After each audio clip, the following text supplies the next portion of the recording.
Jesus Cristo, Deus abençoe. Falar mais um pouquinho? Deus, nós queremos descansar no Senhor. Sabemos, ó Deus, que grandes coisas o Senhor quer fazer nesta noite. E Deus, nós emparelhamos agora nosso escudo de fé juntos, declaramos a vitória do Senhor.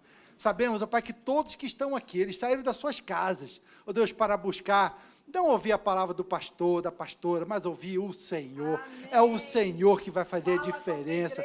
Deus, em nome de Jesus, nós queremos já entregar toda a honra, toda a glória ao Senhor. Deus, em nome de Jesus, muito obrigado por esta noite. Nós declaramos, profetizamos que esta noite é uma noite de cura, de salvação, de libertação, de restauração, em nome de Jesus. Amém e amém. Amém. O nome dessa palavra é o seguinte, é o que Deus espera de nós. A tendência de muitos é empurrar com a barriga. E quando nós empurramos com a barriga, amados, a gente não cansa de falar aqui no púlpito, as maiores brigas que eu e a Bruna já tivemos, é porque em vez da gente consertar, da gente olhar olho a olho, a gente levantava o tapete, pegava aquela sujeira e colocava por baixo do tapete. E aí, uma semana, 2 semanas depois, uma briguinha que não era danada, tem a maior briga das nossas vidas. Por quê? Porque aquilo ali, você lembra 2 semanas atrás? Por quê? Porque não foi consertado. E o que Deus quer nessa noite da gente, é que a gente, a partir de hoje, nós tenhamos essa postura na nossa casa, na nossa família. Nós vamos mudar a história da nossa casa. Amém, amém, amados? É natural que quando a gente encerra um ano e comece o outro, a gente reflita sobre as coisas que aconteceram no ano anterior. Então, é muito bom que quando a gente está começando o ano, a gente possa olhar para trás. Nós cometemos muitos erros no ano que passou. Muitas omissões, muitas escolhas erradas foram feitas, muitas atitudes que a gente não deveria ter tomado, que a gente tomou. Tem gente que, quando vira o ano, promete, esse ano eu vou parar de fumar, esse ano eu vou emagrecer, esse ano eu vou aprender a falar inglês. Of course. A gente faz muitas promessas, muitas escolhas, a gente toma posições, é natural que a gente reflita, e às vezes a gente para no ano que acabou e olha para trás e fala, meu Deus, mais um ano perdido, mais um ano que eu continuo com essa derrota, mais um ano que o Senhor não virou isso, que não aconteceu, que a minha promessa não chegou. Deus quer nos abençoar. Deus tem levantado profetas, homens e mulheres, para dizer, eu escolhi te abençoar, eu escolhi mudar a história da sua vida, e eu quero que você entenda o que eu quero de você. Porque se a gente entende o que Deus quer da gente e se posiciona, tudo muda na nossa vida. Então, nessa noite, Deus me trouxe aqui, te trouxe aqui, para falar posições que Ele espera que a gente tome. Que esse ano, quando a gente chegar no final de 2016, a gente vai olhar para trás diferente. Não da mesma maneira como a gente olhou algumas áreas da nossa vida de 2015. Mas logo no começo do ano, Deus já está colocando marcas, já está fincando estacas, e já está dizendo, olha, a partir desse ano, algo vai mudar na nossa vida. Pensa, quem for casado, pensa no seu marido. Pensa na sua mulher. Pensa no seu filho. Agora todo mundo assim, pensa no seu chefe, pensa na pessoa que está do seu lado. Olha para a pessoa que está do seu lado. Deixa eu falar uma coisa com vocês aqui. O povo de Israel estava no Egito, e eles estavam escravos no Egito. E Deus levantou um profeta chamado Moisés para tirar o povo do Egito. E abre, por favor, lá no livro de Êxodo, capítulo 14. Essa que aqui é em cima disso que nós vamos pregar. Essa é a King James, a tradução dela é diferente.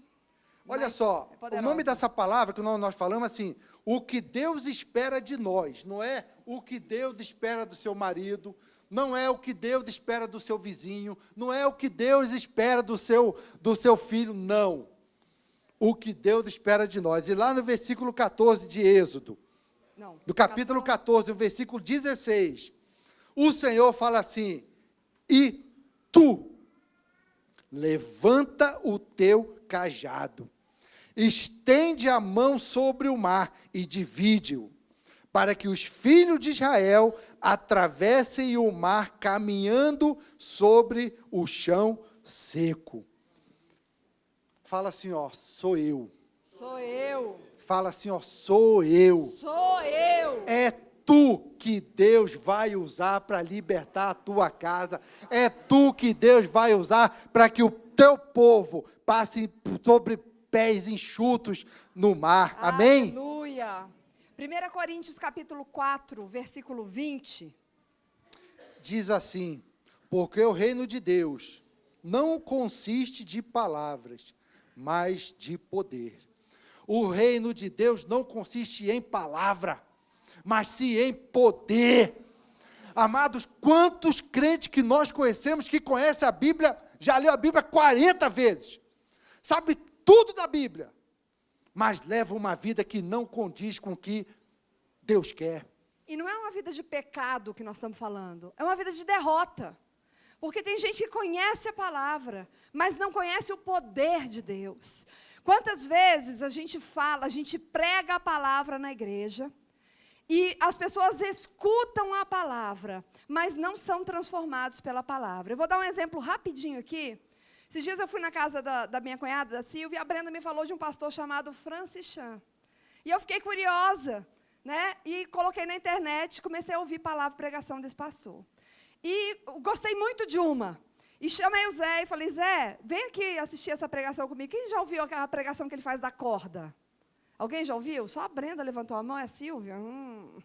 Pastor Francis Chan, um chinês, uma bênção.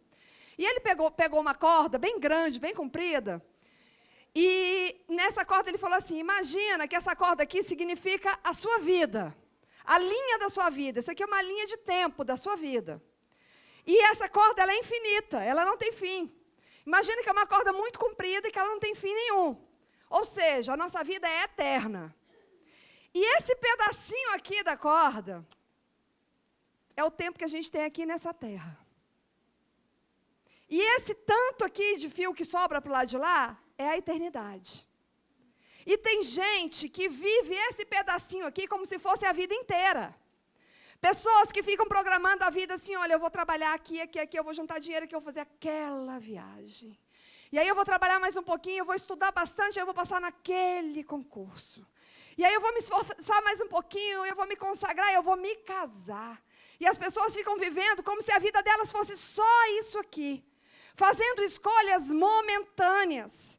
O que você tem feito do seu tempo? Essa era a pregação dele. Como você tem investido isso aqui? Porque o que você fizer aqui vai produzir uma consequência. Aonde? No resto da sua vida. E é uma benção, depois vocês escutem, eu não espero, não pretendo explicar tudo que ele explicou, mas eu mostrei isso para o Zé. E na mesma hora, o Zé pegou o celular dele. Espera, calma. Porque olha só, quando a gente... Deixa eu, antes de falar sobre isso aqui... Lá em 2 Crônicas, não precisa abrir não, 2 Crônicas 20, no 20, parte B, diz assim, ouvi-me, ó Judá, moradores de Jerusalém, crede sem dúvida, sem sombra de dúvida no Senhor, vosso Deus, e estareis sempre seguros. Confiai nos profetas do Senhor, e sereis bem-sucedidos. O que nós pregamos aqui é a palavra de Deus, é a palavra viva, é a palavra rema. E esse versículo diz, confiais nos profetas e serei bem-sucedidos, e prosperará. Então, quando você recebe uma palavra profética, se você confia naquela palavra, Deus fala na palavra dele que você vai prosperar. E uma coisa que eu glorifico a Deus, porque isso aí vem, eu sei que vem de Deus para mim e para a Bruna. Quando a gente escuta uma palavra, que essa palavra entra no nosso coração, nós colocamos em prática. E esse pastor Francis Chan não conhecia, a Bruna que chamou, amor, vem cá, olha essa palavra, e ele pregando, a Bruna do meu lado, quando ele acabou de pregar, eu peguei o meu celular, tinha uma pasta chamada Jogos. E dentro dessa palavra chamada Jogos, tinham 6 ou 8 joguinhos. Então, assim, quando eu estava sem nothing para fazer, eu pegava, abria meu celular lá e estou lá no joguinho, no joguinho. E aí, eu comecei a pensar, falei, pô, O que eu estou fazendo no meu 24 tempo? horas, tirando as 6 pedacinho horas, desse 5 horas tamanho. que eu durmo, ou aí que eu coloco 40 minutos de joguinho por dia, ou 1 hora de joguinho por dia. Ela, madrugada, o que eu estou fazendo com esse negócio de Estou joguinho vendo aqui? Deus falar com a igreja. Não, peraí. Agora, olha só, é aí, porque o mistério está aí. Isso que eu quero falar para vocês. Se eu chegasse para a Bruna e falasse assim, amor, olha só, Deus falou comigo que é para tirar o jogo. E você também. Tira esse joguinho daí. Porque a Bruna só graça nesse jogo. Tira esses joguinhos daí. Sabe o que podia acontecer? Podia até ser de Deus. Mas o coração da Bruna, se ela não recebesse aquela palavra na hora, porque jogar é bom. Não estou falando que jogar é ruim, é bom jogar. Só que naquela hora a Bruna falou assim, o coração dela ia fazer assim, fechar. Em vez de aquilo ser uma bênção, a Bruna ia travar e até, também, porque você falou, também não vou tirar os joguinhos. Eu fui sem falar nada com ela, peguei o joguinho, excluí todos os jogos. Umas 2 horas depois, eu peguei o celular dele. Deixei meu celular lá em cima. Estou lá sentada no sofá. Peraí, coração. Aí ela chegou e falou assim, cadê? Jogos. Falei, amor, Deus falou comigo. A corda, ele falou. Pregação da corda. E eu tirei todos os jogos. E, amados, às vezes estou lá, às vezes estou sem nada para fazer, eu olho assim, puxa, se tivesse joguinho ia ser tão bom, rapaz. Mas aí na hora eu falo, não, sabe o que eu vou fazer? Eu vou orar. Então, por que eu estou falando isso com vocês, meus amados? Se eu chegasse aqui para a igreja e falasse, igreja, eu sou o pastor de vocês. Se Deus falou comigo, tem que falar com vocês também. Tira esse joguinho. Não ia surtir o mesmo efeito. Então, a nossa oração nessa noite é o que Deus falar com você, faz. Não deixa de fazer. Eu gosto, Deus tem um mistério comigo todo começo de ano. E quando Deus trouxe essa palavra, eu sabia que Deus ia compartilhar alguma coisa com a igreja. O joguinho pode ser uma coisa boba, mas quantas palavras foram ministradas? Quantas coisas nós aprendemos? Eu me lembro que em 2014, no começo de 2014, Deus deu uma palavra para a gente. Comande sua manhã. Quem se lembra dessa palavra? Essa palavra mudou minha vida. Mas ela não mudou minha vida aqui no púlpito. Ela não mudou minha vida uma semana ou um mês depois. O ano de 2014 inteiro eu passei profetizando. Eu acordava de manhã e eu passava 25 minutos comandando meu dia, comandando minha manhã, fazendo declarações, e foi um ano de transformação na minha vida. Eu me lembro que uma das declarações que eu fazia, eu nem sonhava, que tá nessa ministração, é todo poceiro satânico ou demoníaco que estiver em terra minha, território meu, eu ordeno que saia em nome de Jesus. Era uma das declarações, a gente ensinou a fazer um monte aqui. Era uma das declarações, eu passei 2014 inteiro fazendo essa declaração. Eu nem imaginava quais eram as áreas da minha vida que estavam possuídas pelo diabo. Mas eu lembro que quando eu abri a porta da GFIS, no ano de 2015, que eu pisei meu pé dentro daquela porta, eu me lembrei dessa declaração. E o Espírito Santo falou para mim, hoje você está colhendo. Hoje você está colhendo a declaração que você fez durante o ano de 2014. Porque esse lugar é o lugar que eu preparei para você, mas tinha um poceiro nesse lugar. Mas eu usei a autoridade que você liberou através da sua palavra. E você está se apropriando de novo desse lugar. No ano de 2015, no comecinho do ano, eu ouvi uma palavra na igreja. Eu sempre orei, eu sempre fui uma mulher de oração. Mas eu não era constante nas minhas orações. E Deus falou comigo, você quer muito de mim, você tem que me buscar muito. E eu coloquei um outro propósito no meu coração, e no ano de 2015 inteiro, eu levantei quase todos os dias, não vou dizer que eu levantei todos os dias, mas quase todos, a maioria dos meus dias, às 5 horas da manhã para orar. E eu busquei a Deus de 5 a 7, 5 a 7. No começo era difícil, eu não tinha muito assunto. Quando dava 5h40, eu já tinha orado tudo que eu estava acostumada a orar. Aí Deus me levava para assistir uma pregação. Deus me levantava em adoração. E foi um ano onde eu busquei muito o poder de Deus. E sabe o que aconteceu? Eu recebi muita vitória. Muita vitória. Eu tive muitas batalhas. Mas cada uma das batalhas que eu travava, de manhã Deus me dava a estratégia. E 2, 3 horas depois eu saía dali com a vitória. Deus tem mistérios no começo dos anos. Não porque Deus faz de ano em ano, mas porque a gente tem um ciclo, e a gente se posiciona de ano em ano, de repente no final do ano, no começo do outro ano, a gente para refletir sobre a nossa vida. Deus quer que a gente se posicione esse ano. A palavra de Deus para a igreja hoje foi a mesma de manhã. O que você tem feito com o que Deus tem ensinado? Você tem sido constante? Você ora, você recebe a palavra. Quantas coisas, a gente vai falar de algumas coisas que Deus ministrou aqui no ano passado. O que você tem feito com isso? Você ora um dia, 2, 3. Quantos aqui leram o Comande Sua Manhã? Quantos receberam a ministração? E quantos foram perseverantes?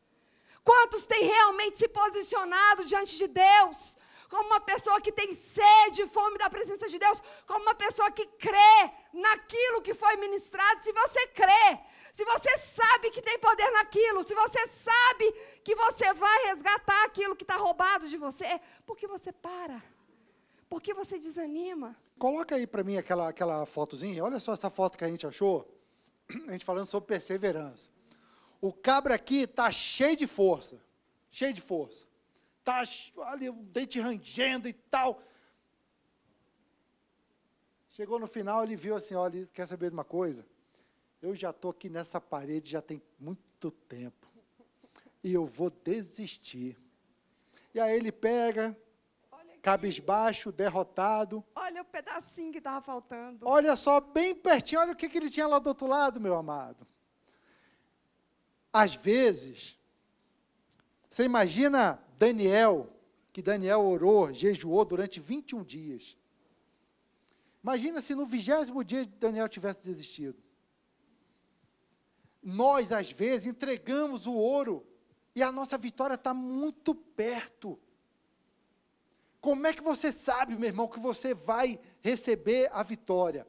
Simples. Se Deus falou, Ele não é homem para que minta, e nem filho do homem para que se arrependa.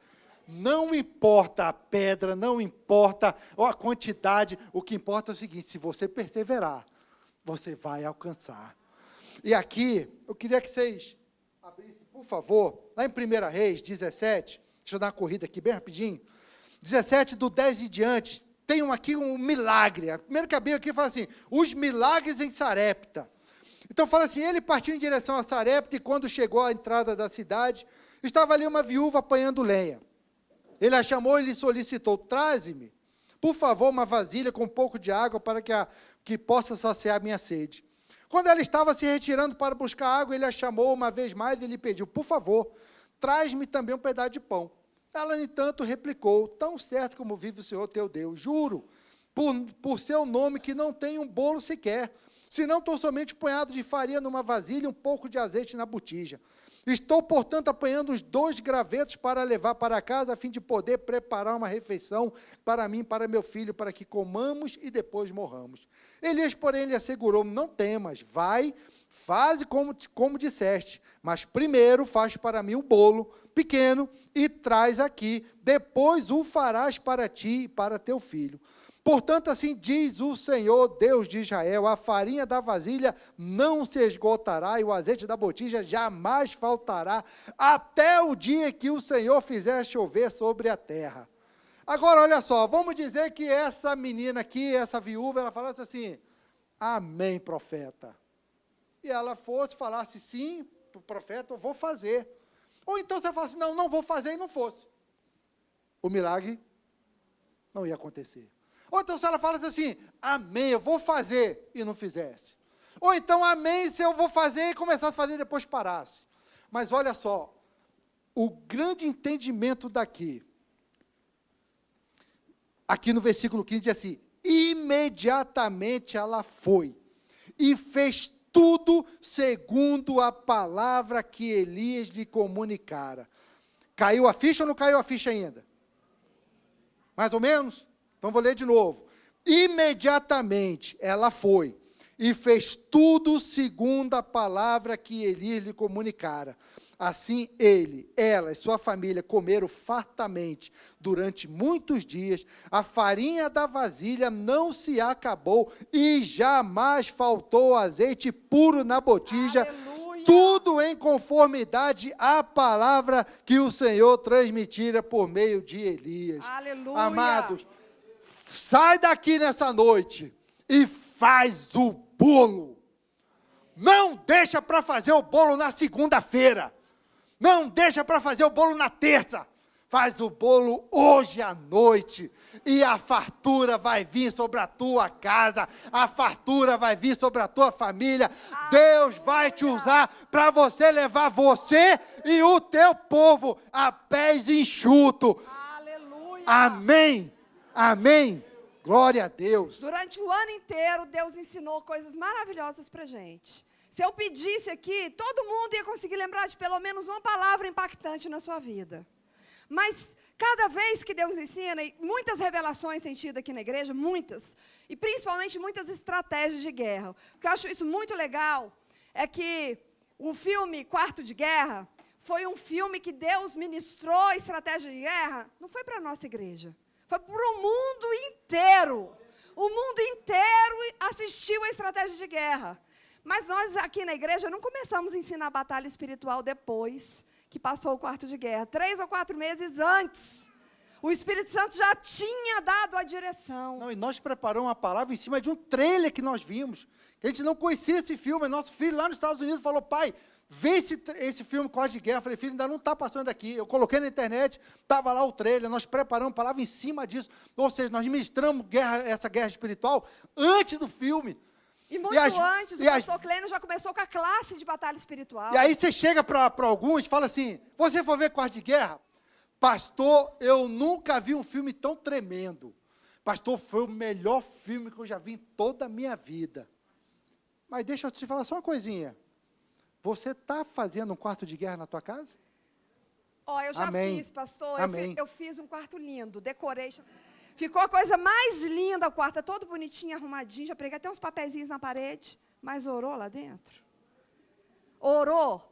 Realmente tá colocando em prática a palavra? Deus não trouxe uma palavra para simplesmente mexer com as nossas emoções, ou sair dali falando: olha que filme lindo, aquela família ali do filme foi restaurada, e a sua?